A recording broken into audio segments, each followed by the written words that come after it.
Bob Huber, Vintage Lambo. Let's talk about fundamentals of the float setup. I'm not going to go and bore you to death or give you a opportunity to fall asleep just yet.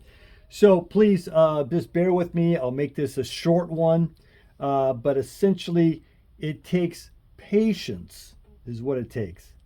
Everything else, it's no brain surgery here. It's just patience. So, just a few little tidbits here. I'm sure everyone knows about this that's going to get into it, but essentially, when you have this particular setup, it's a spring-loaded ball on top here. So you have to make sure that you're not loading the ball. So you have to have it at an angle.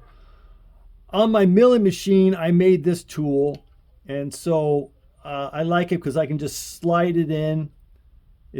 And control it maybe a little bit better than the round ones. But so if you have it just set right, you are lucky.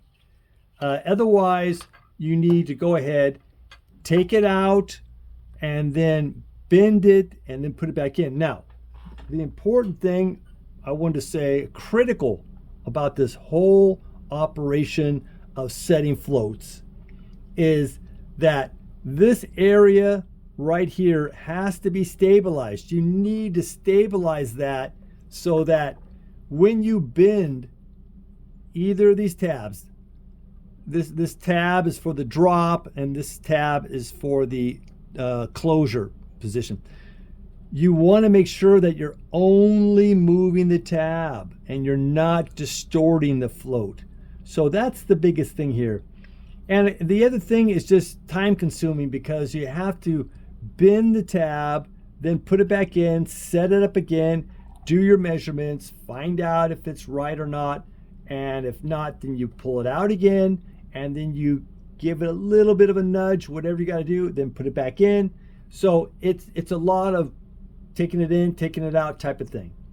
So when I put it in, and even though I might not have this all the way in here, I never grab this with anything because the pin will stay in on this side and not this side. And we want everything to move pretty smooth.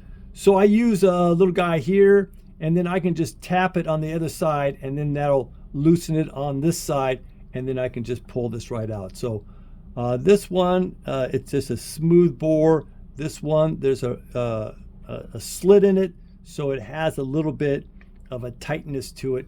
So that's what I do to try and facilitate making this happen, because I'm going to be taking this out several times before it's spot on. All right, so this tool, I probably already mentioned it, but this is for the drop. So when you have the float down here, this is the drop that you put under here to check it.